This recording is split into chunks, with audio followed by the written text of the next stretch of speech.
Hey guys, hi to all. Today we are going to discuss going places, questions and answers. At page number 79, there is question number 1. Where was it most likely that the two girls would find work after school? Question is asking us about कि दो जो लड़कियां हैं इसके बीच में SoFi and जेंसी वो school के बाद मतलब अपनी स्कूलिंग कंप्लीट होने के बाद क्या काम करेंगी.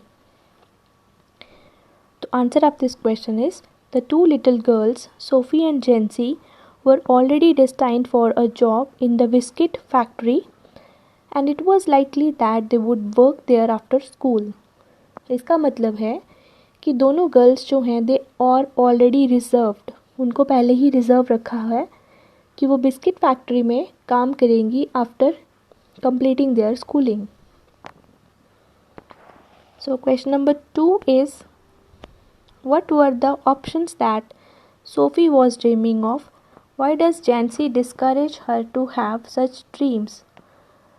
So यहाँ पे पूछा है कि वो क्या ऑप्शंस थे सोफ़ी जिनके बारे में सोचती थी या फिर सपने देखती थी और जेंसी जो है वो हमेशा उसको ऐसे सपने देखने से क्यों डिस्करेज करती थी. तो आंसर है इस क्वेश्चन का, Sophie dreamed of opening a boutique और becoming an actress or a fashion designer.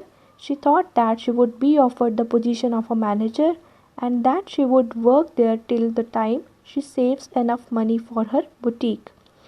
Keeping in mind their lower middle class family background, Jancy discourages Sophie to have such dreams.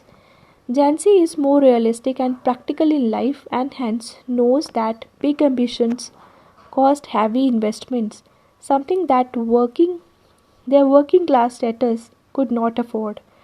So यहाँ पे ये बताया हुआ है कि वो ऑप्शन थे कि वो चाहती थी, सोचती थी या सपने देखती थी कि वो एक बुटीक खोल सके या एक्ट्रेस बन सके या फिर एक फैशन डिज़ाइनर बन सके, और अगर कहीं पे उसको एक मैनेजर की पोजीशन पे काम करने को मिल गया तो वो बहुत सारे पैसे जो है उनको जोड़ लेगी ताकि वो अपनी बुटीक जो है उसको खोल सके. और इसके साथ साथ उसके मन में, सोफ़ी के मन में ये भी था कि एक्ट्रेस जो होती है उनको ज़्यादातर काम नहीं करना पड़ता, तो वो एक्ट्रेस भी बन सकती है. तो कीपिंग इन माइंड उन्हीं की lower middle class family background जो है जेंसी को भी पता है, सोफ़ी को भी पता है. जेंसी इसीलिए डिस्करेज करती थी सोफ़ी को कि ऐसे सपने मत देखो, क्योंकि जेंसी जो थी वो रियलिस्टिक थी, वो प्रैक्टिकल थी अपनी लाइफ में और वो जानती थी कि जो बड़े बड़े एम्बिशंस हैं इसके, उसके लिए हैवी इन्वेस्टमेंट्स जो हैं वो भी करनी पड़ेगी और ऐसा जो है उनकी जो वर्किंग क्लास स्टेटस है उसकी वजह से वो इतना अफोर्ड नहीं कर पाएंगे. तो सोफ़ी को ऐसे ड्रीम्स जो हैं वो नहीं देखने चाहिए. So here we are at page number 81. Question number 1 is, why does Sophie wriggle when Geoff told her father that she had met Danny Casey? So here यहाँ पे ये पूछा है कि सोफ़ी जो है उसको ऐसा क्यों, एक्चुअली वो जियोफ को अपनी स्टोरी सुनाती है और जियोफ को ये भी बोलती है कि तुम्हें ये स्टोरी किसी को नहीं सुनानी है, ये रियलिस्टिक है और तुम मुझे प्रॉमिस करो. लेकिन जियोफ जो है वो उसकी सब बातें जो है अपने फादर को बताता है. जियोफ उसका ब्रदर है और यहाँ पे वो बोलती है, when Geoff told her father that she had met Danny Casey because she was well aware of her father's short-tempered nature, she knew that he would scold her for spreading wild stories. Moreover, she was aware that no one would believe her. It is also possible that she did not expect Geoff to share her secrets with other, even family members. तो इसीलिए उसको थोड़ा सा problematic लगता है कि Geoff ने पापा को बता दिया, क्योंकि उसके फादर जो है वो शॉर्ट टेम्पर्ड हैं, उनकी नेचर के बारे में वो अच्छे से जानती है और उसको ये भी लगता है कि वो मुझे डांटेंगे कि तुम वाइल्ड स्टोरीज़ जो हैं उनको स्प्रेड कर रही हो. और तो और इसके साथ उसको इस चीज़ पे बिलीव है कि जियोफ जो है वो किसी से ये सीक्रेट जो है वो नहीं बताएगा, इवन फैमिली मेम्बर से भी नहीं बताएगा, because she has already taken a promise from her brother. So when he told, she got रिगल्ड. So question number 2 is, did Geoff believe that What Sophie says about her meeting with Danny Casey. क्या Geoff को ये यकीन होता है कि SoFi जो है सच बोल रही है कि वो डैनी कैसी से मिल चुकी है? तो जियोफ को बिल्कुल भी बिलीव नहीं होता जो सोफ़ी उसके बारे में बताती है, और वो ये भी बोलता है, calls it the unluckiest thing he ever heard, कि ऐसी जो चीज़ें हैं, अनलाइकलीस्ट मतलब ऐसी जो चीज़ें उसने आज तक कभी भी नहीं सुनी है सोफ़ी के बारे में या सोफ़ी से। सो इसका मतलब ये है कि वो भी वेल अवेयर है कि मेरी बहन जो है वो कॉन्कॉक्टेड स्टोरीज़ जो है वो बनाने में माहिर है। Next question is, does her father believe her story? तो Sophie's father does not believe her story and he wants her that her wild stories might land into trouble, कि उसकी जो वाइल्ड स्टोरीज़ हैं वो शायद उनकी वजह से किसी न किसी दिन मुसीबत में पड़ जाएगी। Now question number 4 is, how does Sophie include her brother Geoff in her fantasy of future? SoFi अपने भाई जियोफ को अपनी फैंटेसी जो है, लाइक जो भी वो सोचती है फ्यूचर के बारे में, उसको कैसे इंक्लूड करती है उसमें। Sophie was jealous of the fact that her brother had access to the world outside. She fantasizes about going to these places with him some day in the future wearing a yellow dress. She fantasizes that the world would rise to greet them. तो उसको इस चीज़ से jealous होता था कि उसका भाई जो है वो हर जगह घूम सकता है, पूरे वर्ल्ड जो आउटसाइड है उस पर एसेस है उसका, लाइक वो अप्रोचेबल है उसके लिए, और वो फैंटेसी क्रिएट करती है इन प्लेसेस के लिए कि किसी ना किसी दिन उसका भाई जो है फ्यूचर में उसको लेके जाएगा और वो येलो ड्रेस पहन के, जैकेट पहन के उसकी बाइक पे पीछे बैठेगी, और ये जिस जिस जगह में वो जाएंगे वहाँ के लोग उनको वेलकम जो है वो प्रोवाइड करेंगे। Question number 5 is, which country did Danny Casey play for? So here we got that Danny Casey was a football player and he played football for Ireland. Now here we are at page number 85 and question number 1 is, Sophie and Jancy were classmates and friends. What were the differences between them that shows up in the story? तो SoFi और जेंसी जो है वो classmates थी, friends थी, इसके बावजूद भी उनके बीच में कुछ डिफरेंसेस थे जो हमने स्टोरी में पढ़े, जहाँ हमें देखने को मिले, वो वाले डिफरेंसेस जो है वो हमने बताने हैं. SoFi and जेंसी were different from each other, दोनों एक दूसरे से अलग थी. SoFi was a dreamer who enjoyed creating her own fantasy world using her imagination. She showed an urge to transcend her working class status and attain sophistication by pursuing the ambition of a fashion designer or an actress.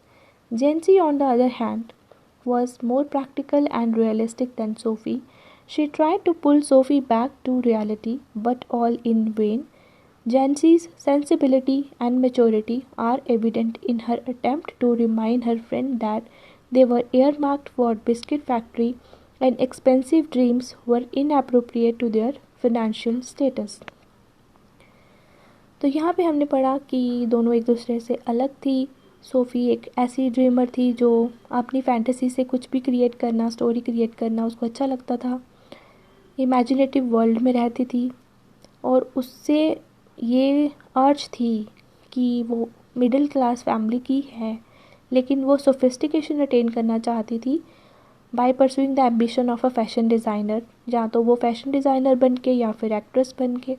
जेंसी जो है, अगर हम दूसरी तरह से देखें तो जेंसी जो है वो बहुत प्रैक्टिकल है, रियलिस्टिक है सोफ़ी से, और वो रियलिटी में रहती है, और वो सोफ़ी को भी रियलिटी में लाना चाहती है, लेकिन ये सब कुछ वेन में था. जेंसी जो है उसका जो हमने अटेम्प्ट पढ़ा है या फिर उसने जो अटेम्प्ट किए हैं स्टोरी में, वो हमें एविडेंटली ये बताते हैं शी वॉज मेच्योर. और उसके बाद वो जब ये बात उसको समझाती है अपनी फ्रेंड सोफ़ी को कि वो तो पहले ही ईयर मार्क्ड मतलब रिजर्व्ड हैं बिस्किट फैक्ट्री के लिए, उनको स्कूलिंग कंप्लीट करने के बाद बिस्किट फैक्ट्री में ही काम करना है, क्योंकि ये जो सपने तुम देख रही हो ये इनअप्रोप्रिएट हैं हमारे फाइनेंशियल स्टेटस को देखने के बाद. आई होप आपको क्लियर हो गया हो. Question number 2 is from the same page 85, how would you describe the character and temperament of Sophie's father? Sophie के फादर का कैरेक्टर जो है, उनका जो एटीट्यूड है, उसको आप कैसे डिस्क्राइब कर सकते हो? तो सोफ़ी के फादर जो है इज़ एन अर्ज type of the lower middle class father who has worked hard in uncompromising condition in order to earn livelihood for his family. और अपने दिन के काम करने के बाद वो टीवी देखते हैं, अपने बच्चों के साथ वो टाइम स्पेंड करने की बजाय, अपनी फैमिली को टाइम देने की बजाय वो बाहर चले जाते हैं और वो एक्सपेक्ट करते हैं कि सोफ़ी जो है बड़े होकर वो कुछ काम करे और एक्सपेंसिव ड्रीम एम्बिशंस के बीच में एंगेज होने से बेहतर है कि वो कुछ काम करे या फिर वो हमें एक अच्छा सा घर जो है वो लेके ख़रीद के दे। If she gets a chance to earn money, अगर उसको कोई चांस मिले कि वो पैसे कमाए। तो ये जो इम्पॉवरिश्ड फाइनेंशियल कंडीशन थी, इम्पॉवरिश्ड मतलब जो पॉवर्टी फाइनेंशियल कंडीशंस थी उनकी, वो अच्छी नहीं थी, however stop him from watching the football match or later going to the pub for celebration. He is shown as a practical but a self-centered and short-tempered person. मतलब वो अपने बारे में ज़्यादा सोचते हैं, सेलिब्रेशन जो है उसको करने के लिए अपनी फैमिली को लेके नहीं जाते, तो वो खुद जो है सेलिब्रेट करने के लिए पब्स में जाते हैं। तो more over he is a short tempered person. Question number 3 is, why did Sophie like her brother Geoff more than any other person from her perspective? What did he symbolize? SoFi जो है अपने भाई Geoff को बाकी सब person से ज़्यादा like क्यों करती है और उसके पर्सपेक्टिव से वो जो भाई है वो क्या सिम्बलाइज़ कर रहा है? Sophie liked her brother Geoff more than anybody else because he was not in the habit of talking much. क्योंकि वो ज़्यादा बातें नहीं करता था, remained lost in his own thought, अपनी थॉट्स में ही इन्वॉल्व रहता था. She envied his silence and thought that she had access to an unknown world. और उसको ये लगता था कि वो उसकी जो साइलेंस है, मे बी वो किसी चीज़ के बारे में सोच रहा है या किसी चीज़ के बारे में वो अप्रोच कर रहा है, लेकिन जिस चीज़ के बारे में सोफ़ी नहीं जानती थी. She wanted to be a part of that world and she fancied herself wearing glamorous clothes and being welcomed by everyone. For Sophie, Geoff symbolized liberty from the monotonous life they had been living. तो उसको ये लगता था कि Geoff जो है वो जिस वर्ल्ड का पार्ट है उस वर्ल्ड को वो असेस करना चाहती थी, उसी के साथ जाना चाहती थी, ये भी चाहती थी कि वो लोग जो हैं वो सारे के सारे उसका वेलकम करें. इसी के साथ जियोफ जो है वो सिम्बलाइज्ड करता है इनकी फैमिली से लिबर्टी की तरफ, क्योंकि बाकी सब जो हैं वो फैमिली में ही रहते हैं लेकिन वो काम के लिए उसको दूर जाना पड़ता है अपने घर से.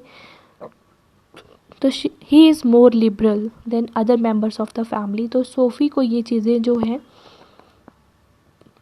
ये लगता है कि मेरा भाई जो है he is free from all spheres, so better to be with him and listen to him, because वो ज़्यादा बातें नहीं करता. तो she just wants to get कि वो क्या सोचता है और वो क्या काम करता है, कैसे रहता है, कहाँ कहाँ जाता है, किन किन लोगों से मिलता भी है या नहीं मिलता है. तो वो सब चीज़ें जो हैं वो उनको एसेस करना चाहती है. Now question number 4 from page number 85 is, what socio-economic background does Sophie belongs to? What are the indicators of her family's financial status? Sophie belongs to a lower middle class socio-economic background. She lives in a small house with her parents and two brothers, Derek and Geoff. When she returns home after school, she feels shocked with the steam of the stove and is disgusted with the dirty dishes piled in a corner. Her mother's back has become stooped and bent by handling all the household chores and responsibility on her own. Her father is a hard laborer and her elder brother Geoff works as an apprentice mechanic in a garage situated far away from his house. Her family wants Sophie to join work immediately after her school. There are some of the indicators. SoFi family financial status. तो हमने पढ़ा SoFi के बारे में कि SoFi जो है वो लोअर मिडिल क्लास फैमिली से बिलोंग करती है. उसका छोटा सा घर है, उसके पेरेंट्स रहते हैं, उसके दो भाई रहते हैं उसके बीच में.